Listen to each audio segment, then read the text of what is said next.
Good evening, everyone, and welcome to the Plan Commission, ARB, for August 21st. Please silence all the electronic gadgets, please. Ryan, we'll start roll call. Steve Lichtenfeld, Here. Carolyn Gatus, Bridget McAndrew, Here. Bob Denlow, Helen DeFate, Here. Kami Waldman, Here. David Gibson. Here. Okay, we have minutes from the previous meeting on August 7th. Were there any changes? No? Okay. Do we have a motion? Motion to approve the minutes.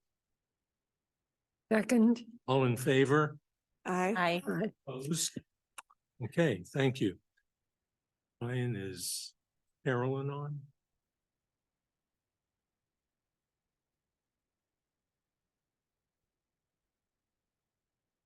Yeah, I thought so also.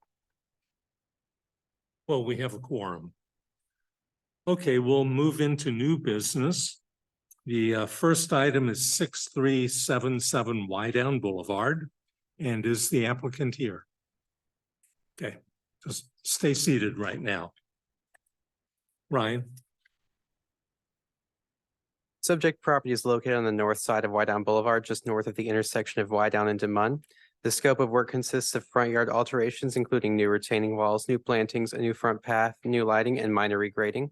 The existing property is zoned R2 and contains a two-story red brick house with a driveway on the west side. The front yard is largely flat, aside from a hump in the location of a previously removed tree. The yard is bisected by a bluestone path leading to a raised front porch with metal railings. Hedges reside on either side of the front entry, and a lantern atop metal pole sits on the west side of the porch. The terrain from the previously moved tree is proposed to be leveled. The bluestone path and porch steps are proposed to be widened. Brick retaining walls are proposed on either side of the porch. The walls would house planter beds and include a panel drain system with pop-up emitter. Fronting the wall are proposed stepping stone spaces 6 inches apart. Boxwood hedges reaching 2 feet 6 inches in height are proposed to secure the front lawn. The light pole on the porch is proposed to be removed. 2 wall-mounted lanterns are proposed on either side of the front entry. Homes fronting Wydown Boulevard commonly comprise brick or stucco and include landscaped front yards. Retaining walls are common and can be found adjacent to driveways or supporting planter beds. Front lawn hedgerows can be found nearby, including on both adjacent properties fronting the sidewalk. Staff are of the opinion that the proposed materials align with the architectural review guidelines and will result in a minimal visual impact. Staff recommends approval is submitted. Thank you. The applicant, if you'd come up and speak into the microphone with the green light. Tell us who you are and add anything you'd like. Okay. Brian Smith, Gunn Smith Architects. I don't really have anything to add, but I'll take questions if anybody has any. Okay, we'll see if there are any questions. It's a beautiful house. It is Ralph Cole Hall, And great architect.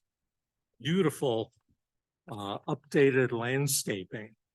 But of course, there has to be some questions.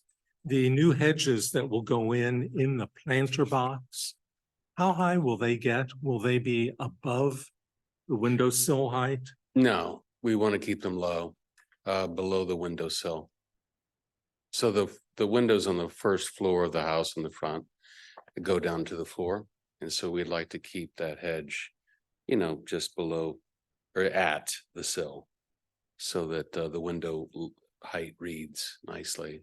So Part of the similar composition. to what has been there. Or even a little lower, I guess. Actually, we're lowering, the hedges are sort of, large, which is fine, but we want to make it tighter and cleaner. And the owner does as well, the client. And yeah, so it's going to be more refined and it's more formalized. So we're really not doing anything major, as you can tell, but just kind of refreshing it up. A little facelift, so to speak. Look good. Also, the 2 lanterns, I think, will update the property. Yeah, it'd be nice. Or copper, the Bevelo, if you don't know the brand, we've used them for years. Company out of New Orleans. Well, I have no problem with it. I think it looks good. But Bridget, do you have any comments? I don't. I think it looks really nice. And I liked how you had the, your plans. It was nice to look at them the way they were presented. So Thank you. Bob, No questions. Ellen, No questions. Everything's answered on the plans. Amy, Yeah, looks great. No problem. questions? Any comments from the audience? And no hands up. Okay. Do we have a motion to approve as submitted? I move to adopt the staff recommendation to approve the application as submitted. Second, All in favor? I, Opposed? Okay, Thank you. good luck. Okay, we'll move on to item 2. And that's 735-241 Langton and 8040 and 8053 Wenniker Drive. Is the applicant here? I think they're online. Yeah. Okay. Good evening. We'll get started. So wait for the staff report. Ryan. The subject area includes a combined 5 properties on Langton and Wenniker Drive. Subject properties share a common fence line that was recently impacted by MSD improvements. The improvements required the removal of a shadow box and chain link fencing that are now proposed to be reinstalled. The wood shadow box fence is proposed to be 72 inches tall and would run the length of the eastern property line of 853 Wenniker. A portion of the property line stretches into the front yard of 853 Wenniker. Fencing is not permitted to exceed 4 feet in front yards. However, this property sits at a cul-de-sac, which is the terminus of Wenniker. Front yard fencing is not common in the surrounding area. However, adjacent 840 Wenniker includes a 72-inch wood fence in the front yard due to identical circumstances. Staff are of the opinion that the installation of the fence would result in a minimal visual impact due to the property's location in a cul-de-sac. The fence line also serving as the rear yard boundary for 737 Langdon Drive, and the scope including the replacement of a previously existing fence with identical new fencing. The chain link fences are proposed to be 4 feet tall and would be included and would include locations on all properties. Chain link fences are common in the surrounding area and can be found on most adjacent properties. The fence would connect to an existing longer section of chain link fences that reside on multiple properties. Staff are of the opinion that the proposed chain link fences will result in a minimal visual impact due to their commonality nearby, the presence of existing on-site chain link fences, and the scope including the replacement of the previously existing fences with identical new fencing. Staff recommends approval as submitted. Okay, thank you. The applicant, would you like to add anything? Please give us your name and address. Ron Wubblehuth, 735 to 741 Langton. I would like to just state that we're actually just replacing fence in kind as a standard per MSD's requirements to replace where the sewer lines were installed. That's all I have. Okay, thank you. I have a question for staff first.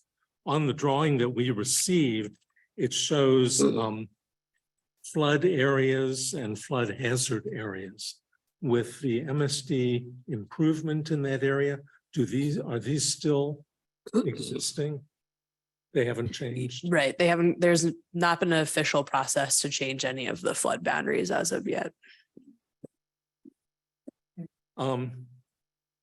I have no problem with it. The existing fences certainly needed to be replaced. And I think the plan is good. Very little of it will be seen from the street, except from the cul-de-sac on Wenniker. So I had no problem. Bridget? I don't have any problem. No questions. Helen? no problem. Amy? No questions. David? No questions. Any comments from the audience? Or no other hands are up? Okay.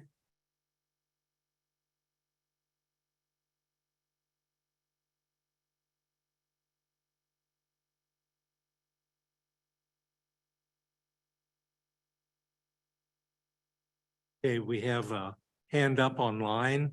Would you identify yourself and then make your comments? Hey, Can you hear me?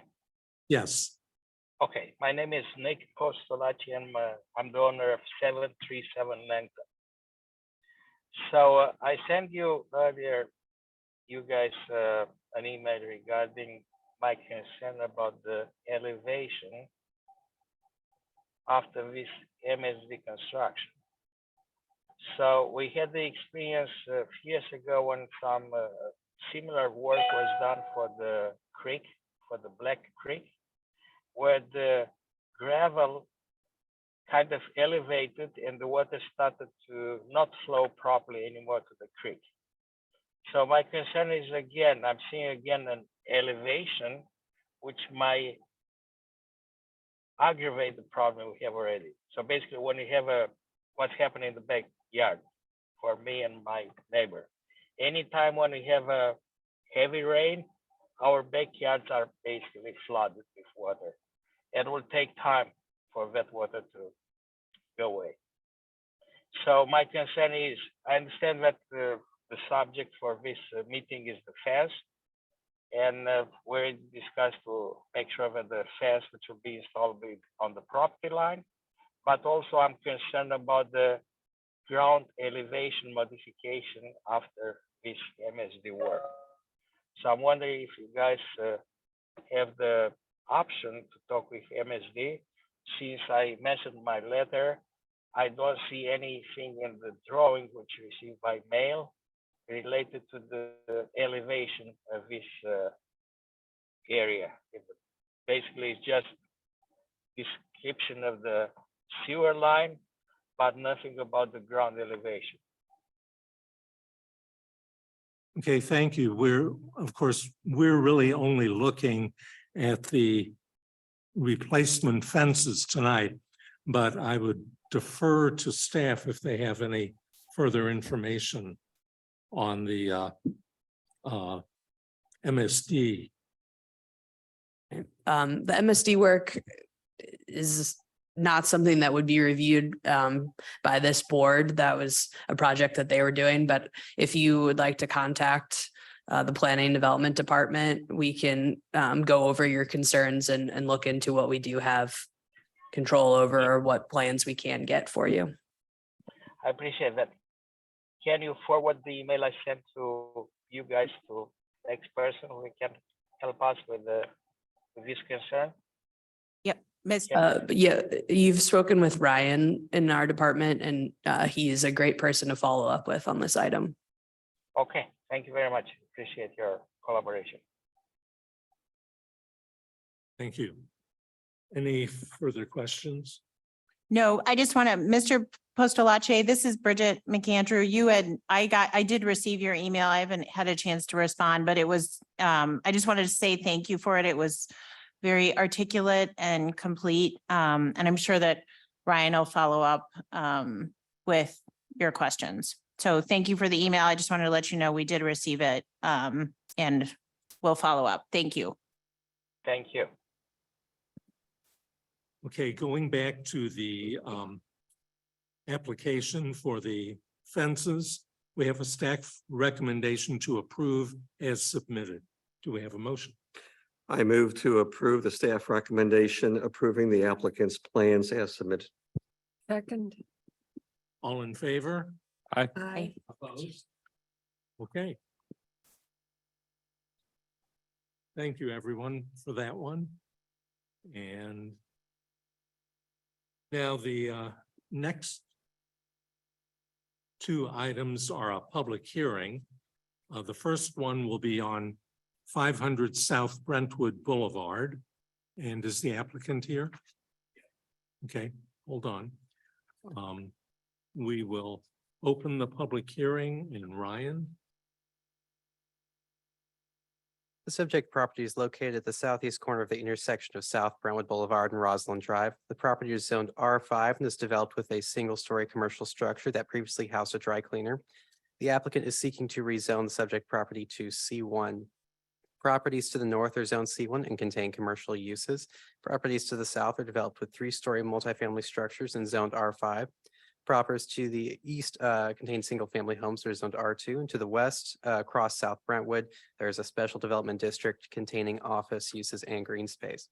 The applicant is proposing to rezone to C1, which is described in section 405.2840 as the most restrictive commercial district intended to provide a variety of goods and services within a pedestrian-friendly commercial environment compatible with adjacent residential areas.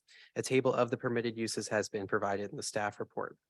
Although on-site parking is limited, those uses most likely to generate parking demand are conditional, would be required to obtain approval from the Plan Commission and Board of Aldermen prior to operation. Additionally, other C1 areas in Clayton are commonly along similar high traffic corridors and adjacent to a combination of residential, office, and commercial uses. The future land use map identifies the subject property as mid-density multifamily housing. The subject property's existing conditions do not conform with either the future land use map or the existing R5 zoning district. The existing lot is smaller than most lots in the surrounding area. Without combining the adjacent lot to the lot to the south, the property would not likely support the density identified in the future land use map. The subject property is legal non-conforming with many provisions of the existing R5 regulations. Nonconformities may be maintained but not increased. The property would be closer to conformance with the proposed C1 district. Although the rezoning would not conform to the future land use map, staff are of the opinion that the proposed rezoning would be compatible with the existing property and surrounding area due to the existing commercial structure, surrounding uses, and the conformity of the existing use with the C1 district. Staff recommend that the Plan Commission recommend approval of the rezoning to the Board of Aldermen with the condition that a final property survey be provided to staff.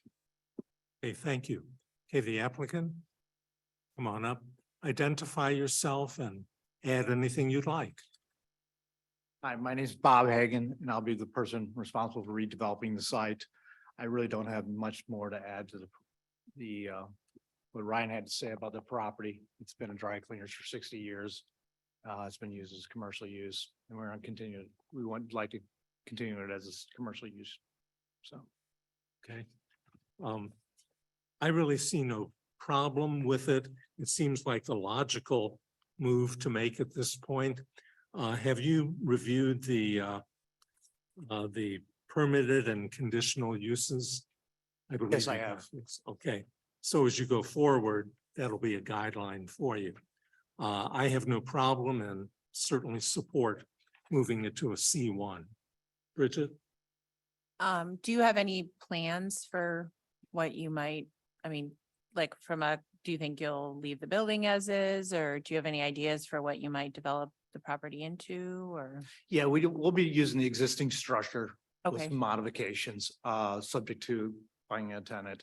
But basically, everything in the building is about 60 years old.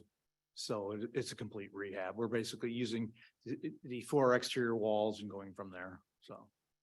and did you ever think about like raising the building and just adding a new residential building, or was that just not economically feasible? Yeah, due to the size of the lot and also the fact that you are on a busy thoroughfare with South Right. Brentwood, it just didn't make sense.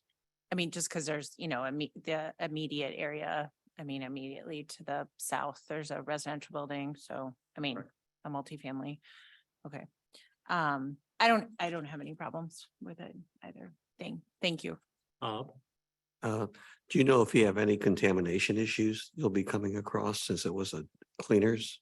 All these Yeah, liquids? we've done our phase 1 and phase 2 on the property, and they're at acceptable levels for us to use for commercial use. Okay. Ellen? No objection. Amy?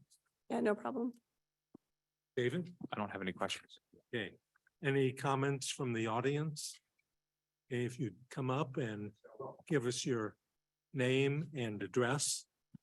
Judd Calkins, I'm the owner of a condominium at 520 South Brentwood, immediately adjacent to the south. I've listened carefully to what was said and the questions asked. I have no idea what's planned for the site. I understand there are changes, often changes in the zoning, and I heard what you said here, but I don't understand what is planned for that corner, for that building. Is it going to be a high-rise multi-use commercial? Is it going to be a reconfiguration of the existing building with the same dimensions of the building? I just would like to know.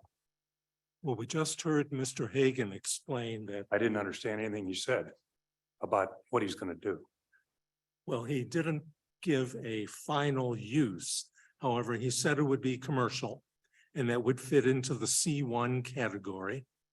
And that they would be reusing the building as is, total interior renovation, but maintaining the exterior walls and roof. So the building should look and function pretty much the way it has been. But let's ask Mr. Hagan if I murdered that or.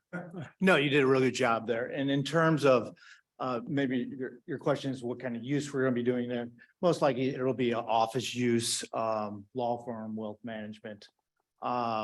Maybe some sort of high-end medical by appointment type because of the tightness of the parking there. With same basic dimensions of the building. No, we're not going up. Yeah, we're using the existing structure and there'll be some, cosmetic modifications to the building.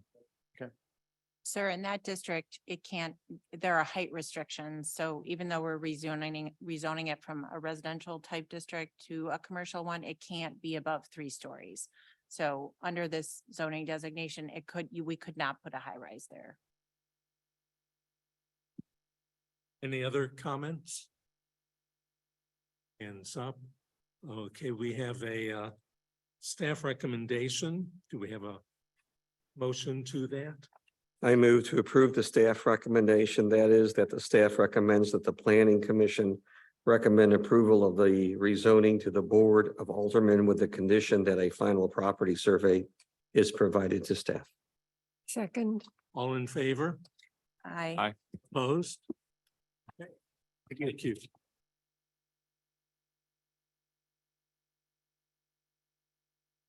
Okay. We're still in a public, do we have to reopen it? Okay, we'll close that public hearing and we'll reopen the next one, which is a text amendment for chapter 410, article 15. And Anna?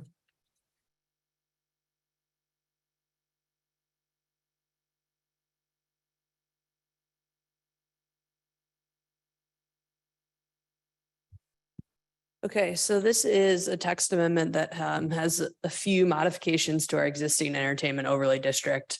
The modifications that you're looking at here really stemmed from the Board of Aldermen, started with a few conversations evaluating the areas that we've currently designated for the entertainment overlay district. And there have yet to be really any businesses that have taken advantage of the opportunities in this overlay district. And there is one planned unit development that has an area under that PUD that is supposed to have an entertainment use. And they were coming across various issues in actually securing a tenant for that. So the Board of Aldermen, during their kind of annual retreat and discussion sessions, we've discussed a few ways to make some amendments to our entertainment overlay district with the hopes of generating some more steam with this goal of creating kind of a vibrant and active set of uses within our downtown. So the first changes, I'll just slowly go through this red line draft. The actual boundary of the overlay district is one of the changes. So you can see on the map here is the proposed boundary that I've highlighted. Currently, the boundary sits roughly where I'm highlighting the cursor. So it's a small section in the northwest corner of our designated, what we refer to as the central business district. Part of the reason for the expansion of this is we evaluated some of the open available spaces for lease, as well as kind of prime locations for this type of a use. So thinking about some of the larger spaces that are maybe removed from the residential sections of the central business district that are in close proximity to some of our centralized garages and available parking, that would be a good prime location in the evenings, and also in proximity to some of our hotel and hospitality uses that are good co-locators for these entertainment venues. We decided decided to propose expanding to incorporate almost all of the central business district. The corner that has been excluded in the northwest corner is currently not part of the district, and that was intended to provide more of a buffer to the residential uses that are on the north side of Maryland. And the section here at the southwest corner of the central business district, these series of properties are residentially zoned. So those were also removed as this overlay district really seeks to modify a commercial zoning. So the uses that we're intending to target within the overlay district are not allowed uses within a residential district. Plus, these are all residentially developed properties. So that's why those are excluded in this corner. Moving forward, another one of the big items that we did here is we added a definition for a live performance venue. So currently there's an entertainment use that has a definition, and it's more of a broad category that you would think of. Entertainment can come in a variety of forms. We've added a live performance venue, and this one's more specific in how it actually talks about having a performance that's interacting with the audience that is there to view it. And by being more specific, we've added some elements that must be present within the operation. So this will separate it from just an entertainment use in of itself. So the business and operation, again, the primary function would be this live performance venue. Doing some research about these types of uses in various cities across the country that have successful live performance venues. These 6 items are elements that are common and necessary for those to function appropriately and successfully. So that's how we've landed on this list here. The businesses do not necessarily need to contain all 6, although it's highly likely that they would. But we did restrict it to having the presence of a few of those. The reason we added this use is if you scroll down a little further, in our permitted uses category, we've added now live performance and entertainment, but we've actually moved the section, which is one of the primary functions of the existing entertainment use, is actually modifying the liquor license regulations to reduce the amount of revenue from preparation and sale of food against how much revenue you generate from gross sales of alcohol. So we've moved this section into a new section that we created, which is the use regulations. So here now under the liquor license, we have the existing language for the entertainment uses within this district, but we've added another specific category that modifies that liquor license requirement specifically for a live performance venue. And in here, it actually refers to 20% needs to derive from some activities other than the sale of alcohol. So one of the reasons we were really specific in the function of a live performance venue is a lot of times, especially given some of the spaces that we have available for these types of venues within our downtown, they're going to be smaller spaces. We will have some larger ones, but some of the smaller ones, it becomes really difficult for these smaller uses to support a full kitchen function and the prepare food sales. So this proposed amendment would allow a smaller venue, a live performance venue who's primarily focused on the performance aspects to not also have to have a kitchen. So the sales that they generate from ticket sales or other admission fees or other aspects of their business can be now part of offsetting the alcohol sale costs, as opposed to just looking at the ratio of prepared food sales.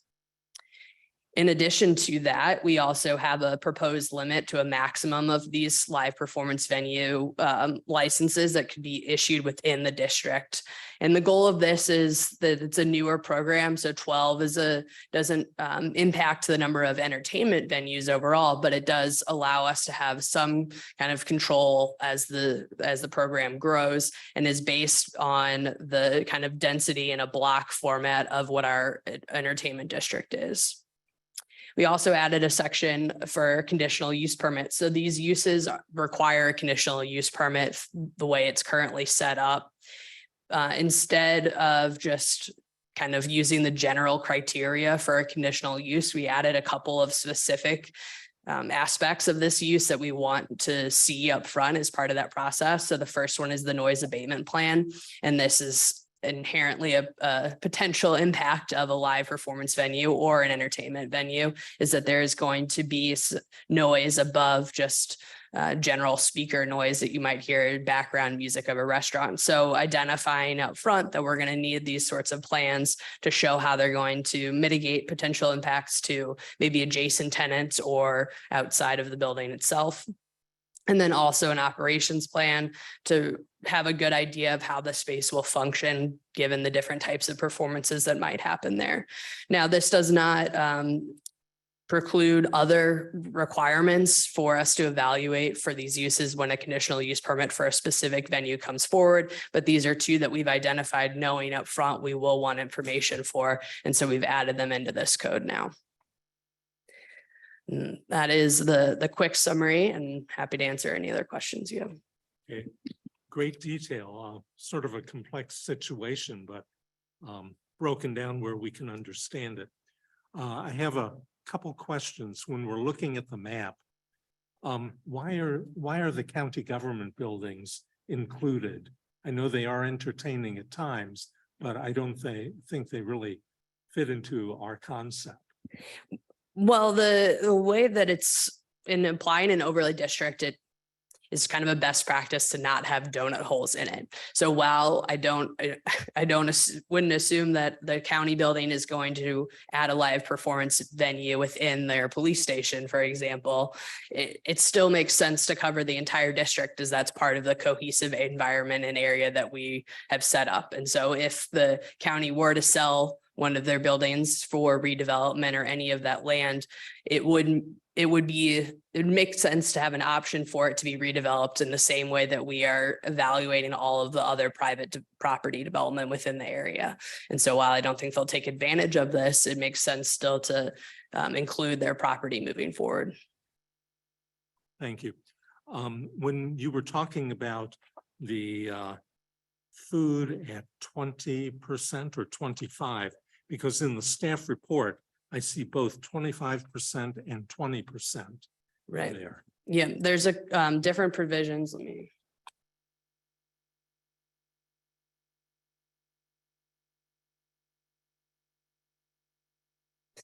Okay, so right now in the kind of first clause here, so it says not more than 75% of gross sales. So that's the 25% that was referenced, and that's for the entertainment uses, and that's how the code is currently written. So right now, we already modify liquor license requirement of 50% is modified already for entertainment uses to reduce that to a 75-25 ratio. We're further reducing that for live performance venues, that subsect of entertainment uses to 20% or $200,000 of gross income. And that 20% and $200,000, that is a threshold that's already referenced within our liquor license, our liquor code today. And so really the big change here is reducing from that 50-50 to the 20%, and then allow or specifically referencing other elements of the business beyond just preparing food.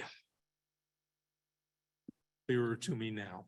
The final thing I had was the operation plan. If you could scroll down all the way to the end. There we are. I was curious about the maximum capacity. Who sets that?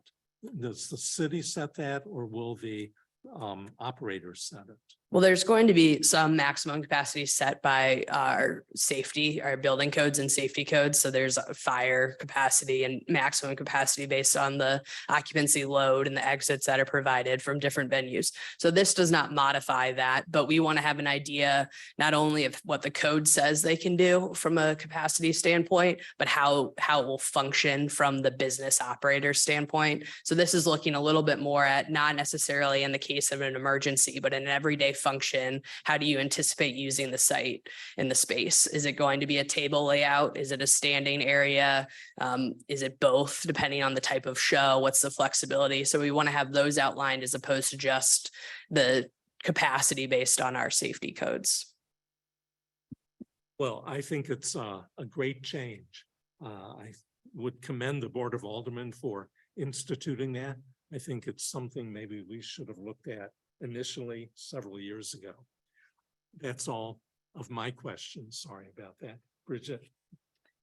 I don't have any questions. I think too, the idea also was, if you look at the, the staff report, the crossed area, the current entertainment district has just so much of it abutting a lot of single family residential areas. And I think the idea was also to just draw it, closer to the heart of downtown, closer to Forest Park Parkway, where there's less of a chance of the noise issues that I think people, especially in the residential areas, are concerned about. So, and I think as Anna mentioned too, there's just a lot of areas, maybe along Beamiston and Bonham, where there might be some small areas in older buildings that could be developed into perhaps a live performance venue. So we'll see. There's just not a ton available in our current entertainment district. So just, I think, trying to broaden it allows people to look at different places in downtown. Bob? Yeah, I have a few questions. Is the entertainment district basically to protect a residence from excessive noise? Is that one of its primary purposes? Yes, I think that's an important aspect of it. And that's one that the board was really cautious of as we introduced the idea of these entertainment focused businesses into the downtown area, because that hasn't been a primary focus for many years in the businesses that we have seen. So that's a new aspect. So instead of just allowing them to go forward, the overlay district allows us to have a little bit more control and oversight on how they are implemented. But also a big piece of it comes back to our liquor license requirements, where we have that restaurant bar requirement with the 50% food. And a lot of the feedback from people who run these types of venues, they are not likely to succeed if 50% of that revenue or that income source has to come from the sale of prepared foods. Right now, if you're in the entertainment district and I want to open up a bar, I need to have 50% sales of food. Right. We don't allow just bar uses currently. Okay. Is there a rationale? Why not? That's a great question. I think over the years that's kind of what spurred this whole discussion of the entertainment district. So far, in our discussion sessions with the Board of Aldermen, they weren't ready to go as far as to just say, let's allow bars. So that's kind of where we came to this entertainment venue, where we're focusing on certain aspects of those uses and ensuring that they have that entertainment focus and not just the bar. But I think it is something that we will need to continue evaluating moving forward to see if we're just more at the point where people want to allow bars. I just wonder if the reason we don't have any entertainment is maybe we don't have a format for nighttime entertainment Right. to work. Next question. If a hotel wants to basically turn into a bar at night, let's say these guys here on the 7th floor, they want to just have a bar and they want to have music. Do they have a problem right now? Yeah, so in the current entertainment district, hotels and the hotel restaurant bars, they are already addressed the way that we have it. With the hotel uses, I think likely it will be a little easier for them if they fall under that live performance venue category, because again, it brings in the idea of other revenue sources beyond food. However, most of our hotels do have restaurants associated with them and room service elements, so they're likely to be selling a significant amount of prepared food.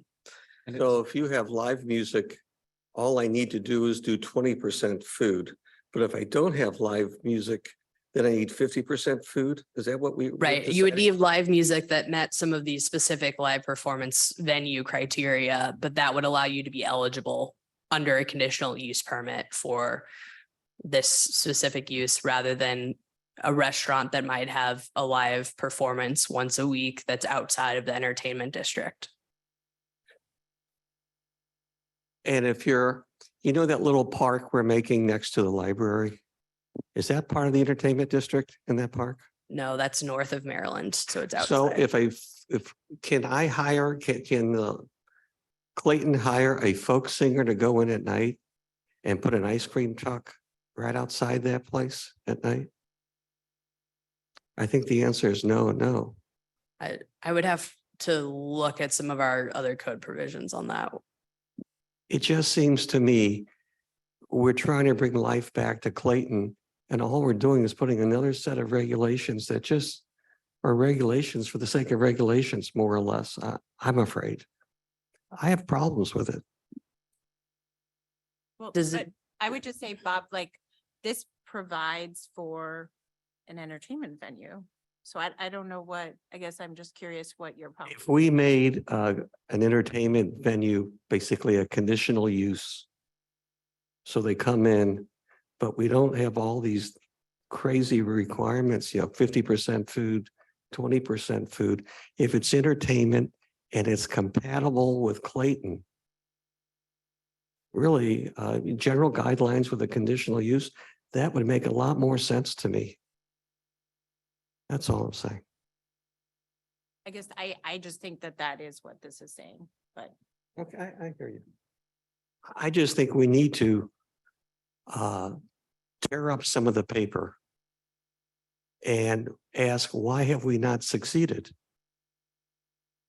And I think some answers are self-evident, not just because of the ordinance, it's because real estate's expensive, the nature of the occupants in Clayton downtown. We are not a Grove, we're not a Delmore Loop. I mean, I get that, but we need to do something. And I think we need to really make it inviting and make it easier access to come in. Like a bar, maybe could stay to 12 o'clock at night, maybe have some kind of singing, maybe the conditional use says limited to kumbaya music from 10 to 12, I don't know. But something something needs to change, and all we're doing is just pushing the rock up the same hill again, but maybe it's just a little smaller now, but it's not, I don't think it's going to be enough to make a big change. Ellen? It's hard to follow. I would look at it as a step in the right direction. I mean, I can remember forever that going to a place to hear music, New York City. And yes, they had to serve so much food. Would you want to eat that food? No. Their strength and the reason everybody went was because of the bar and the entertainment. So I think this is moving in the right direction, but I think we need to keep studying it. Amy? I agree. I think moving in the right direction. And just so I better understand, the 20% could also, has nothing to do with food, right? It could also be like ticket sales and things. So they could serve, or 80% could come from like their alcohol sale, liquor sales, and then the 20% is other things, right? So they don't really have to serve food. Correct. That's the goal of the amendment. Okay. Yeah, I mean, I understand what Bob's saying, but I do think it's actually a step in the right direction also. David? I don't have any comments or questions. Okay. Any comments from the audience? No? Are there any hands up?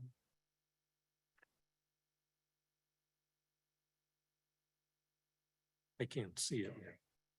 Well, there it is. Okay. Any further comments from anyone? We do have a staff recommendation to recommend approval of the text amendment back to the board. Do we have a motion? I move to approve the staff recommendation. That is, the staff recommends the Plan Commission recommend approval of the text amendment to the Board of Aldermen as proposed. Second. All in favor? Aye. Aye. Opposed? Okay, that closes the public hearing. Fine, did you get that? One.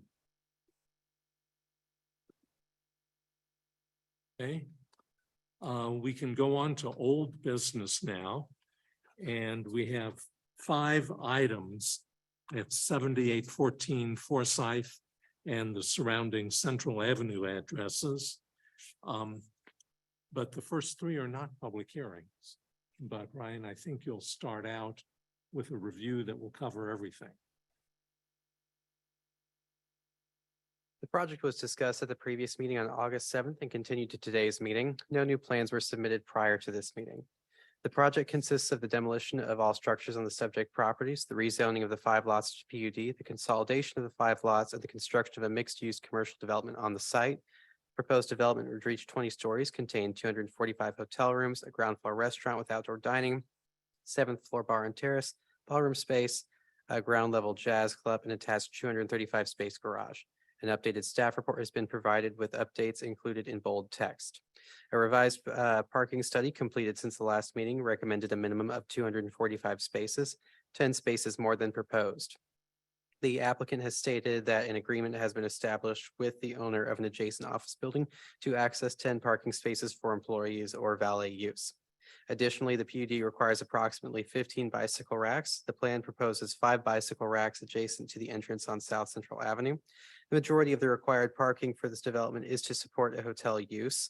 Hotel visitors are less likely to have personal bicycles that would be parked in public areas during their stay. The bicycle parking requirements are intended to support local active transit with sufficient locations for people to safely park bicycles while visiting businesses and shops.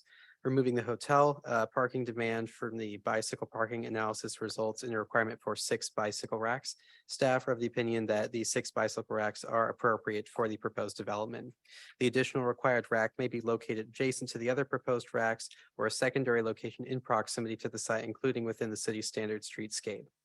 The final location of all required bicycle racks will be determined prior to the issue of construction permits.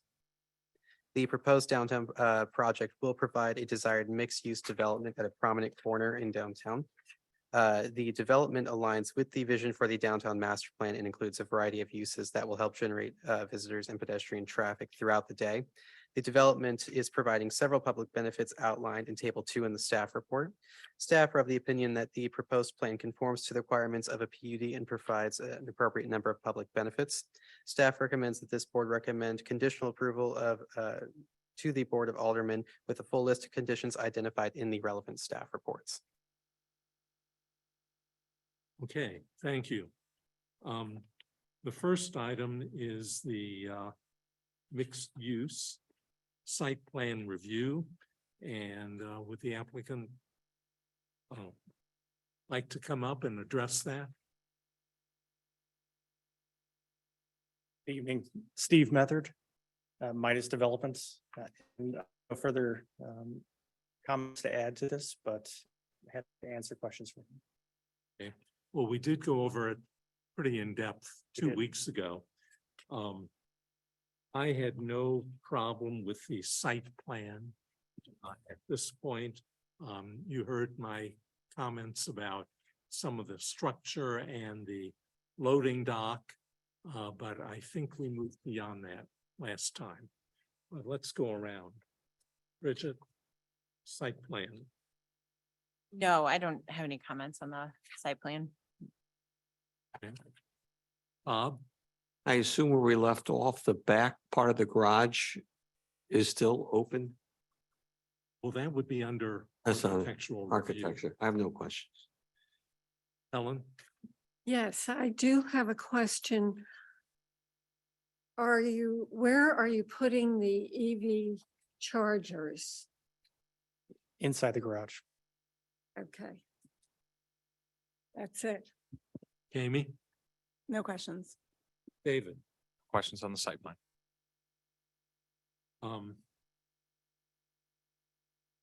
let's see, I think we have to vote on these individually, correct? Okay. On the site plan review. Are there any questions from the audience? Or from, no hands up, okay.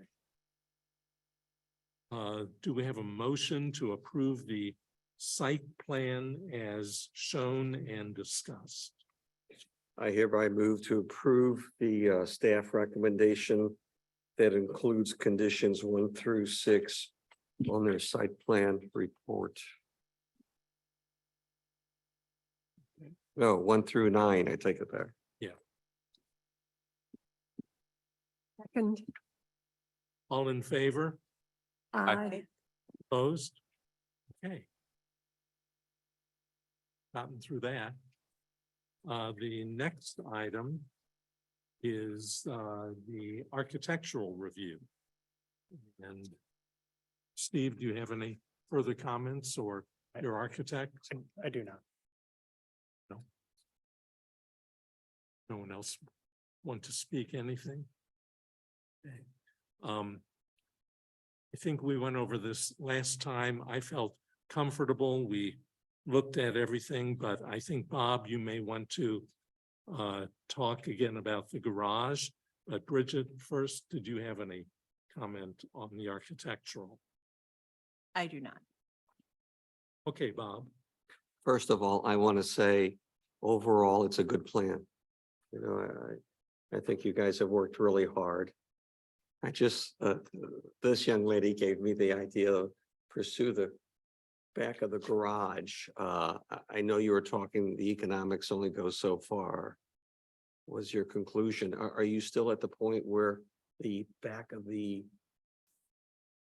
garage on the east side of the garage is Correct. still just open? It Naked. is open, but we have made several improvements to close, the garage down. We've changed cable rails to solid upturned beams, et cetera. But we haven't changed since the last meeting, no. Otherwise, okay. Ellen? now, I did mention that at the last session, and probably a week or so ago, in between then and now, I realized that the open side of the garage, the east side, is visible from right in front of City Hall.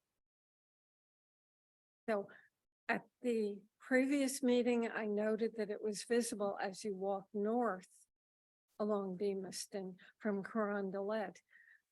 It is visible as you walk past City Hall. You will be able to see that exposed area. Now, you mentioned changes, you've done things. Were those things that were done prior to our last meeting? Correct. Okay, so what I have here from the last meeting is what we're going to get. Correct. Okay, I would hope that you would reconsider and take some of that budget for the south wall facing the county jail and move it to the east. That's it. Amy? David? I don't have any questions. Any further comment from the audience? No hands up again. I had one other thing. I don't think we spoke about it last week, but I believe your south wall art would be on a screen. Is that correct? Did we mention about how it's seen at night? We did talk about the fact that light can be shown through it, and although it will diffuse some of the light, you will still see lights behind it. So it may have a very different appearance day and night. And when you get to the artist, you may really want to take a look at that in depth. We will. Okay. We do have a recommendation. One recommendation from the staff, one condition rather, in the recommendation. Do we have a motion? I move to approve the staff recommendation together with the one condition regarding the architectural review. Second. All in favor? Aye. Aye. Opposed? Okay. On now to item number 3, which is the major subdivision plat. And Steve, do you have anything further on that? No, I don't, Steve. This one, I think, is really a no-brainer. But there are several recommendations that you're aware of. I had no further comment on it. Bridget, did you? No. Bob? No. Helen? Kami? No. David? No comments. And no hands up online and no other comments. Okay, do we have a motion based on the staff recommendation? I move to approve the staff recommendation together with its four conditions, and you guys are familiar with those four conditions. We are.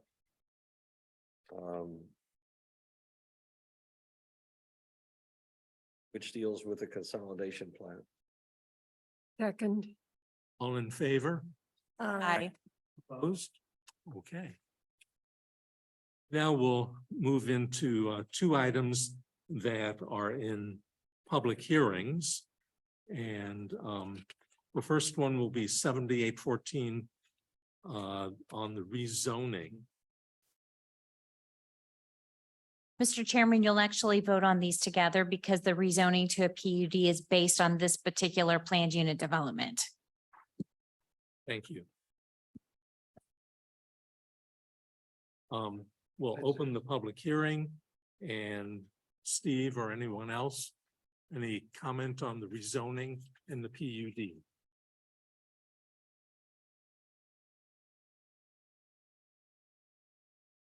This is where we look at public benefits. Yeah, so thank you, guys. David, it's good to see you all again.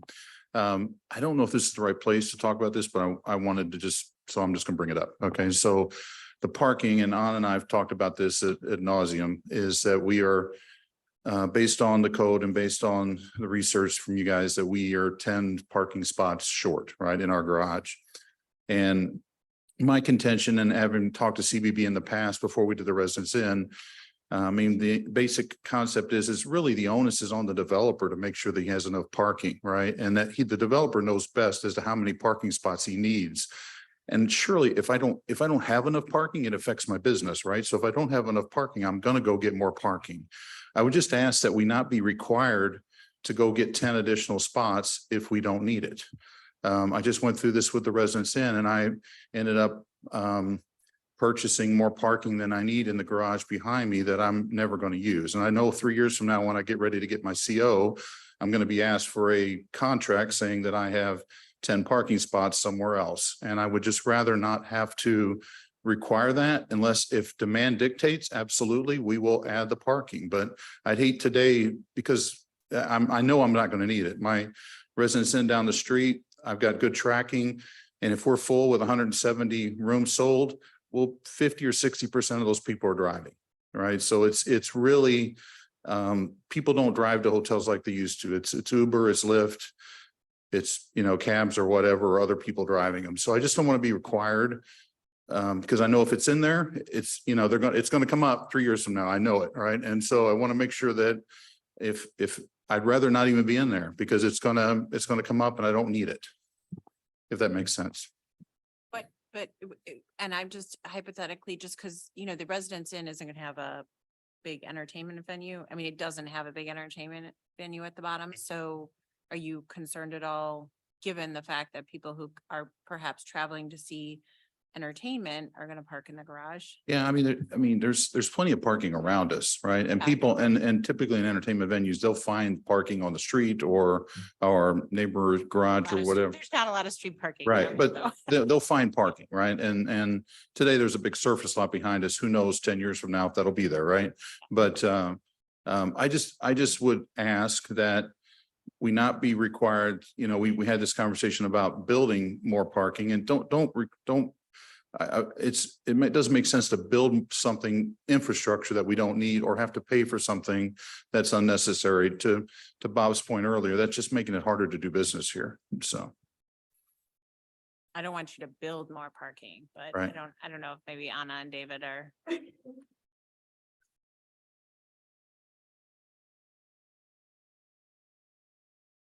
While those guys are debating, can I just say something? It makes a lot of sense to me what you just said. I wonder if you would, well, we don't know what the staff is talking about, but possibly have a provision where if there is shortage of parking, that it be instituted at some other point. Yeah, I obviously, if I need parking, I'm gonna go get it. And there's parking all around us. There's garages everywhere, right? And we will, and in the evenings, they're mostly not full, right? So I can go find parking. I just don't want to be required today to have to show a contract in 3 years when I open that says I have 10 additional valet parks in some garage somewhere that I'm never going to use. When I'd be a little more concerned about it if you were right next to a resident, if you were like, right, because then people are gonna park in all the neighborhoods, but Right. people won't. We're right in the middle of the central business district, right? So You're really what we've called the epicenter. the new entertainment district. And so, We have seen the letter from 7,800 Forsyth also. yeah. So we can get the parking. That's not the issue. It's just, I don't want to be required to have to do something that I don't need. David, do you have a comment, or Anna or Stephanie? Yeah, we were just evaluating if the additional points would be required for waiving, providing a modification to the parking requirement. So that's what we were looking at right now to verify. Essentially, the engineer study becomes the parking requirement. So if you don't want to comply with the engineer study, which sets the parking requirement, that would be another waiver from a zoning standard, which would require more public benefit points. Yeah, I understand. If I you're following understand the that dilemma. I'm progression, just telling right. you. Again, it's just, we're making it hard to. I understand. We're just trying to figure out if we wanted to consider that Hmm. exception for the 10 spaces, then how would we even go about doing that? Right, It make it looks work. like the way we would do it is by requiring an additional 5 points. I don't see any other way in the code unless they found something else, we might be able to do that. And so that runs us at the risk of not having enough points then, right? Based on staff's recommendation.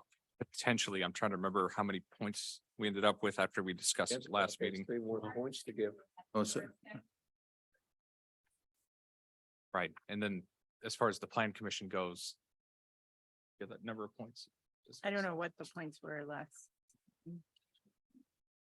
This is the same thing as last time. Right, but I mean, I didn't know if we had come up with Yeah, more we had points come up with as a different group number. than staff Have had, that I don't remember. on hand. I think we adopted the staffs. the The staff, next time, yeah. the second time. Okay, And how many points was that? 33? So we need 2 more. I think the Jazz Club could go up from 7 to 9. I'm not trying to be difficult. I just trying to be realistic. What's going to happen in 3 years when I don't want to go pay for something I don't need. Well, looking at the 2 week ago, table 2, I think we had several in there where we were considering additional points. And let me see which ones that I marked down. On item 5, that's the 3rd section down. The 6th one, significant use of natural light. We were considering going from 0 to 1. Helen, I believe you brought that up. And then on the next one, number 7, development dedicates 4 feet of property to the adjacent alley to the east. You had requested 5, staff had put 4. Bob, I believe you suggested 2 to 3 points in there. So if we're to consider these, we may be able to Find it elsewhere. Mhm. The other section too is, because I'll let Stephanie speak about the alley widening and the implications of that, but the EV charging stations, originally, there have been many instances, depending on how many you provide, that more than 1 point is provided for that. And I have a feeling that you're doing more than one charging station absolutely. inside of your garage. So I think that element might also be something you want to reevaluate. Right, and during the last discussion, I think it was Helen who said that perhaps more points may be warranted if the EV charging stations were put inside the garage, which tonight it was confirmed that they're being put inside the garage instead of outside. Okay, so Sounds good. Now, on the right of way issue on the alley, I would caution to stay away from that one because that's automatically an ordinance requirement. And so basically what you're saying is that you would be giving an award just for a developer complying with existing ordinance. And we would have to look at that then every other time when a developer came in and just their ordinary compliance with ordinance. well, let's avoid a precedent in that area.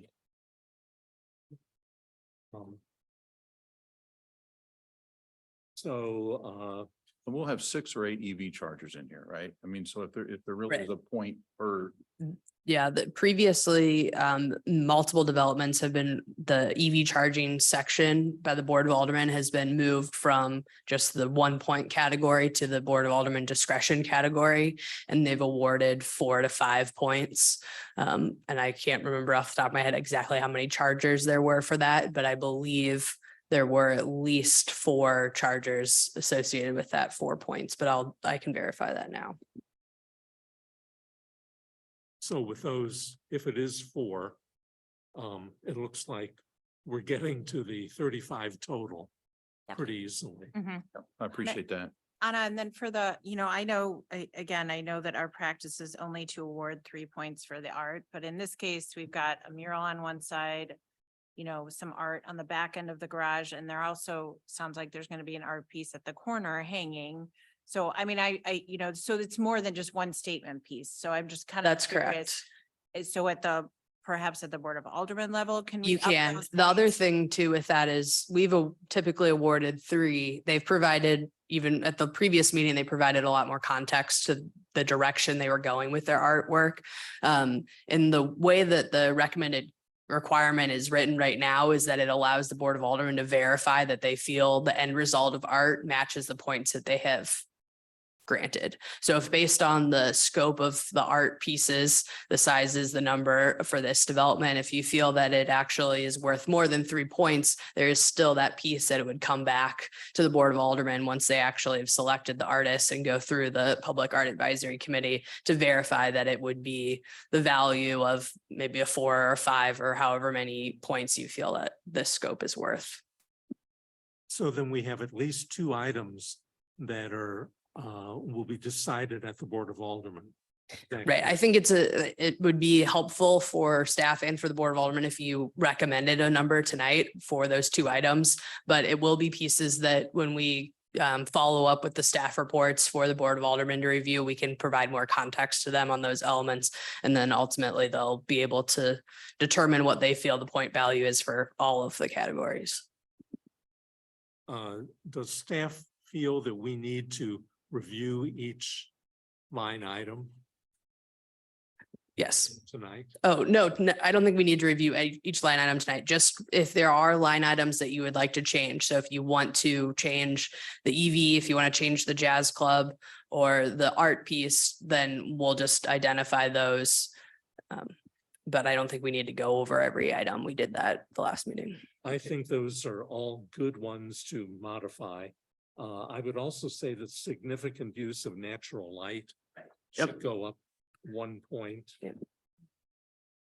Maybe if the art goes up a point to 4 That's fine, or the EV.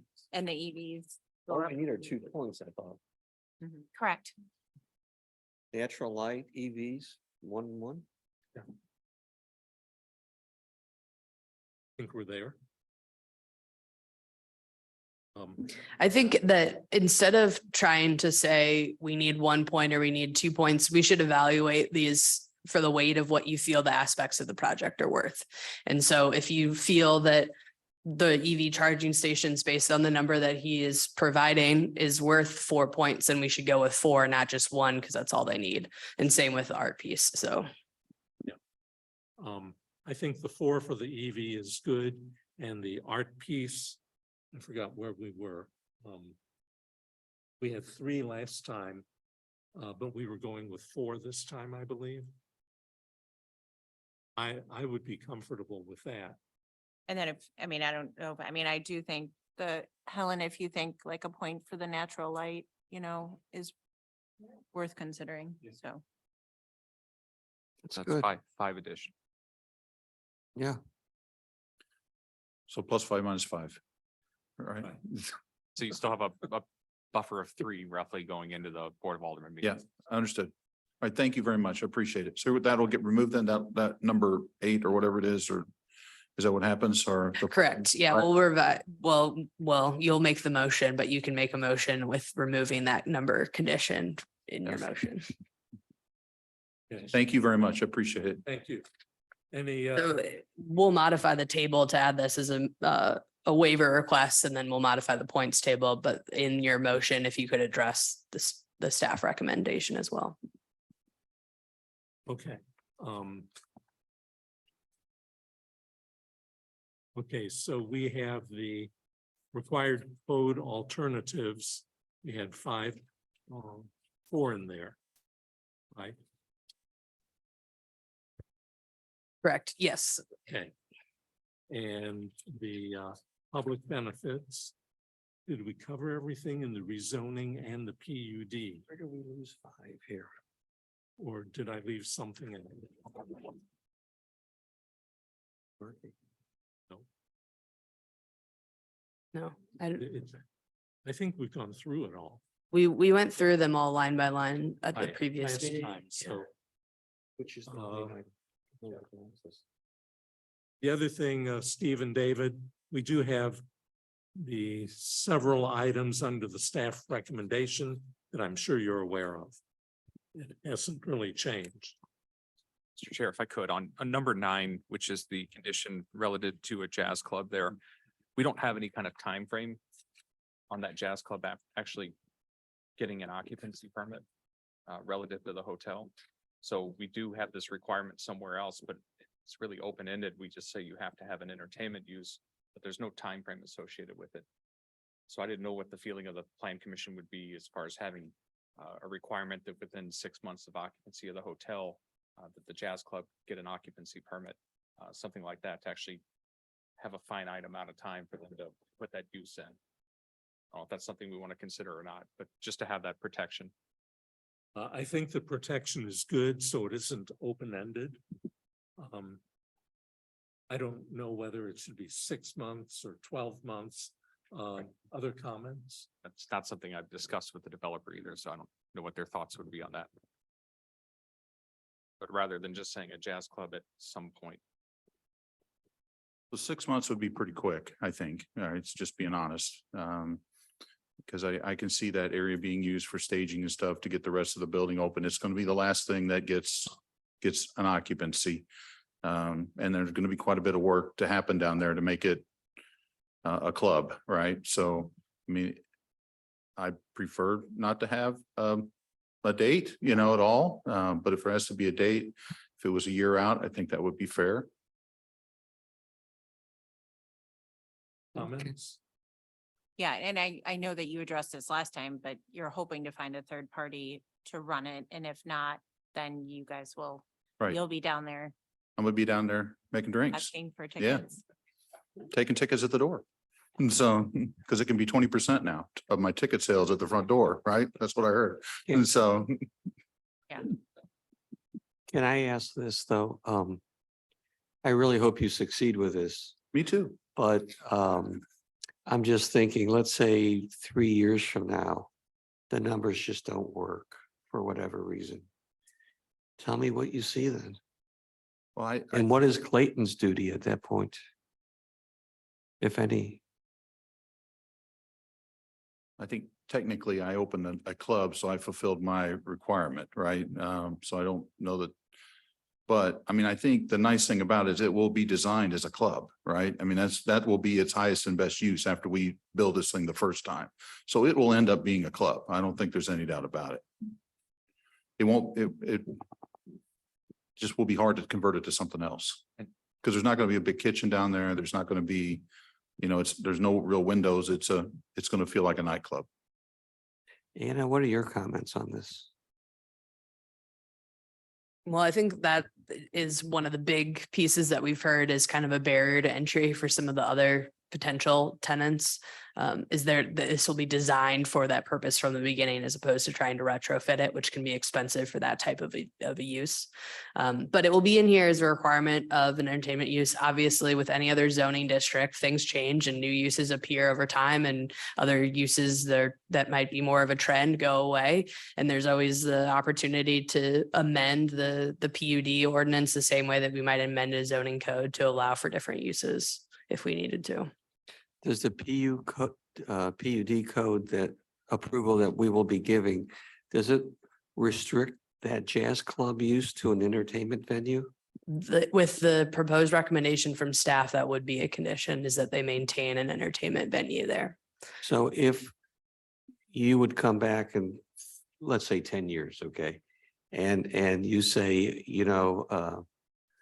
it's time to move on because the numbers don't work. Would they have to come back here to say, we're going to turn this into a Walgreens and we need your approval? Yes. Okay. Thank you.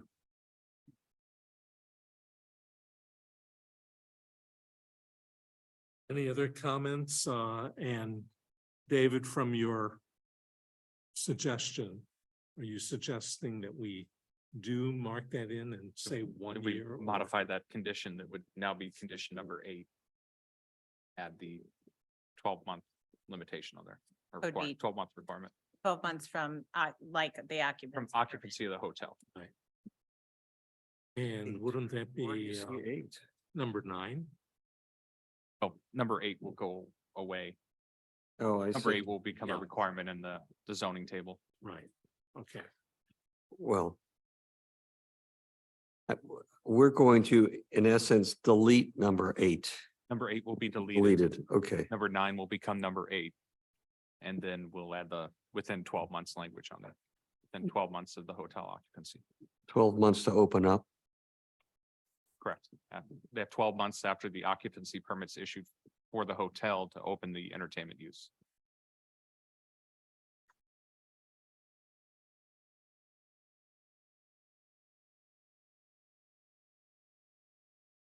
You give an occupancy permit when you're ready to open, or just when you give permission to go ahead? The occupancy permit would be after the building's complete. They've checked off all the building inspections Okay. and the fire inspection as well. That's when the building is ready to be occupied and opened. But not the jazz space. So the entertainment use will have to open 12 months after the hotel has Okay. opened. And again, that time frame just gives us an enforcement mechanism where if it's open-ended, we really can't enforce anything because the entertainment use could come 20 years from now and they'd be compliant at that point. Okay. Got it. Okay, Got it all, Bob? no, but I could fake it. Ready? I hereby move to approve the staff recommendation. And that includes conditions 1 through 8. And the staff report actually shows 9, and we're eliminating 8 regarding the parking agreement. And so what is shown on the report as number 9 is moving up to number 8. And number 8 deals with the jazz club. And we also add to the written condition of number 9, the jazz club, that the jazz club will be opened up 12 months. We'll have a duty to open up 12 months after the hotel opens up. Second, I think I need to use the phrase occupancy permit somewhere in that sentence, but Waiver. Yeah, the additional waiver and then the additional points in the motion or Anna, you're going to amend the spreadsheet to reflect the additional waiver and the points. So what I would probably do is just say in the motion and approving the point spreadsheet as amended. as amended. Yeah. Okay. and that I hereby submit that we approve the point sheet as amended, which includes that the light condition is increased by 1 point, that the EV charging stations. That the charging stations are increased by 3 points.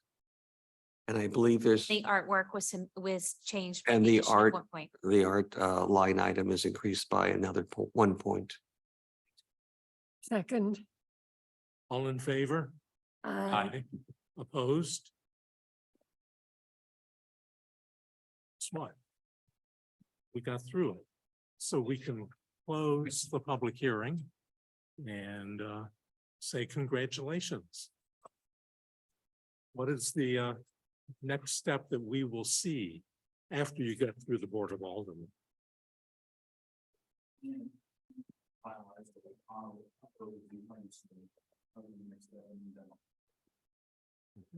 Then as fast as you can you get, no. Can you get something, even if maybe for the art fair, something simple in the window so people know what's coming? So they know that something's gonna happen there and it's not gonna be dead space. The art, do you want the date of the art fair is about a month away? Okay. Can I ask one more question too? Let's say the jazz club is getting ready to open up. And these guys want to promote it by having a couple of jazz musicians on the street, on the sidewalk, to let the world know that it's for real. How does Clayton deal with that?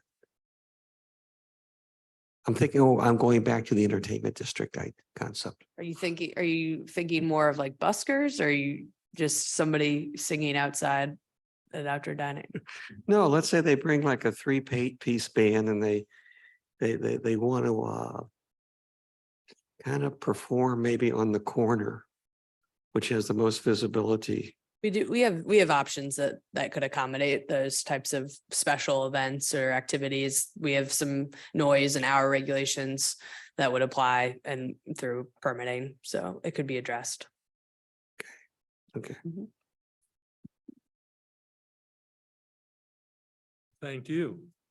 We're glad to see you here again, and hopefully we'll see you again in the future. And good luck to you. Yeah. Yeah. Okay. Good luck with it. We're excited to see that corner redevelop.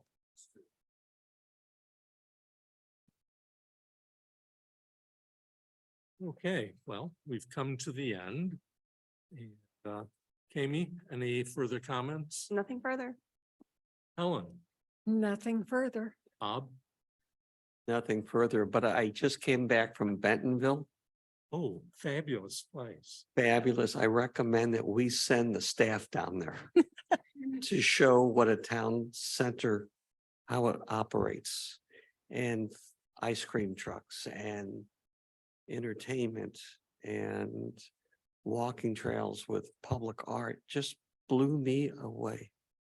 Really did. And I know it's different from Clayton high rises, don't get me wrong, but it's got something to teach us. It's a great environment, the way you've described it, and I've been there. But also it's very different because they're somewhat isolated. They're not in a metropolitan region.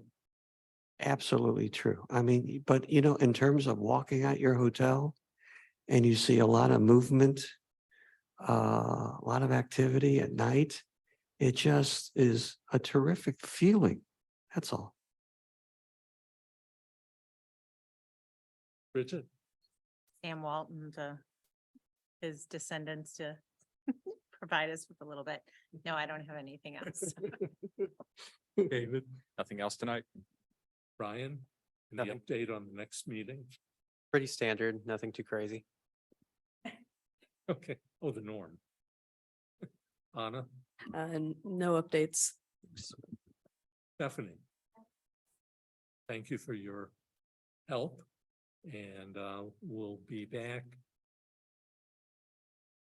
with Labor Day. What date do we come back? When is that? September 5th should be the next Yeah. meeting date, I recall. What is the next meeting date? I think. September 5th. A Tuesday. I regret I will not be here. I'll be out of town. Okay, so we'll see most of you on Tuesday, the 5th.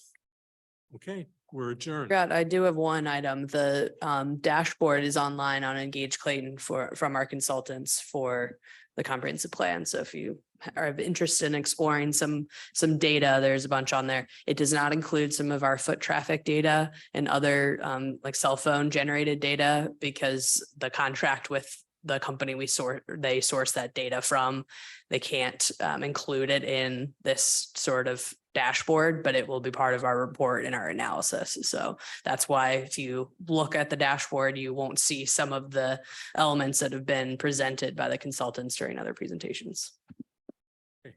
Thank you. Okay, we'll see everyone in a Thank you, Steve.